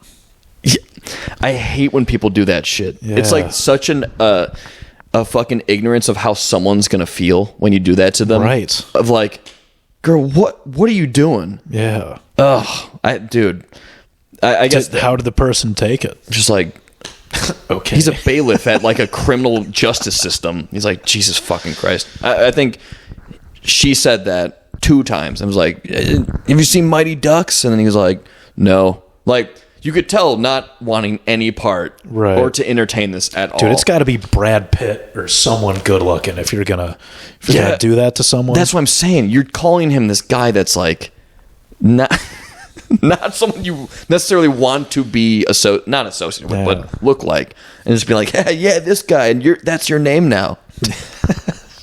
Dude. It's weird to keep. It's one thing to be like, "Hey, you kind of look like this person," but it's weird to just keeping call the joke them going, that. especially when they're not especially when they're reacting in the way of like, okay, tight, fuck. That I think I've said this probably as my pet peeve a while ago, but that lack of self-awareness is probably my biggest. When like someone's doing something and it's obvious that everyone receiving it is like, please stop. Please. And the person's like, I'm going to keep going. I think that's just all pet peeves ever. It's just someone has a lack of awareness. True. And someone else is mad about it. Yeah, and they just manifest in different kind of ways, which in this way is calling someone a name that... Because I've been recognized as fucking Shia LaBeouf a lot growing up. No joke. I've been at random bars. I can see and people go like, you look exactly like Shia LaBeouf. I'm like, yeah, thanks, man. That and that's a nice like mid-range. Like, is that a compliment? I can deal with it. It's not the worst. I've gotten Seth Rogen before. I don't see that at all. Yeah, not many people. No, multiple independent people. Interesting. I got before. If anyone, there was an era of this guy. You remember what Bro Science was? It was like a YouTube channel of this guy, Dom Mazzetti, who was just literally like doing spoof bro, because it was in that era of like, this is what you should do to lift, man. And like, he was just making fun of all of it, like saying wild shit in the fucking gym. But I look very similar to that guy, to the point where I wore it as a costume. He had like shirts like Reps for Jesus. So I just printed a picture of Jesus on there and had Reps for Jesus on a tank. It's pretty fucking dope. Nice. But that one and Shia LaBeouf have happened a wild amount. Dude, Shia LaBeouf's hilarious. It's just it's so funny to me that a random person in public will feel that you look so strongly. They'll be like, whoa, you look exactly like Shia LaBeouf. I'm like, thanks, you got man. That from multiple sources. Yeah, yeah. Many at bars. Almost always at bars in college. They're like, I never would have thought that. I think certain angles I can, but like, I mean, you know the angles definitely too. I'll show you a picture after we're done. This is the Dom Mazzetti guy, but a lot like Dom Mazzetti for sure. But, okay, that covers pet peeves. Happy moment, cry moment. Oh, you said you did cry, right? Oh, no, that was that Wonder movie. Years ago. This was the last time I cried. Years ago. I was an emotional man. I didn't have any of that. Do you think we should be more proactive with the cry thing? Let's try to force ourselves to cry. Try to cry? Yeah. Sounds like a dangerous game. Yeah. Because then you get into some situation where you're just sad all the time. Each week we try to cry. We come back. We talk about what we tried. Did it work? Did it not work? Made an OnlyFans. Definitely worked. I was crying for a while. Okay. I think, dude, you say that, and when I was... obviously I haven't watched it yet, but that whale movie, I feel like that is a guaranteed. You're preemptively calling your cry. Yes, because I knew. I mean, it's been touted as an amazing movie. I mean, Brendan Fraser won an Oscar for I think it? he won Best Actor. Yeah, and it's good, but it's known as like one of the saddest movies out there right now. Wow. Yeah, it's super emotional, and I really want to fucking see it. So I know I'm gonna fucking cry. I did though this week, and all this jury stuff. Not cry, but get teary eyed. Yeah, that counts. Yeah. Coming home today and feeling that weird sadness of like having a breakup. Oh my God. Yeah, dude. Once again, there's something about that. The like bonding that you have with people in situations of this isn't peril, obviously, but high stakes situations where you're with people for it's not that long, but prolonged period of time, and just now you're never going to see those people again, ever. And it was like, it hit in a way that, once again, as I said before, did not expect. When I came home and no one was here, I was like, fuck. God. Damn. When it hits you unexpected like that, that's intense. Yeah, because I was like, I'm free from... It's like, there's moments are going to get you. That's exactly it. It's kind of fascinating. It is, dude, especially when... It's even weirder because when they're like, you're an alternate, go. I was expecting that walk out of there to be like, I'm free from jury duty.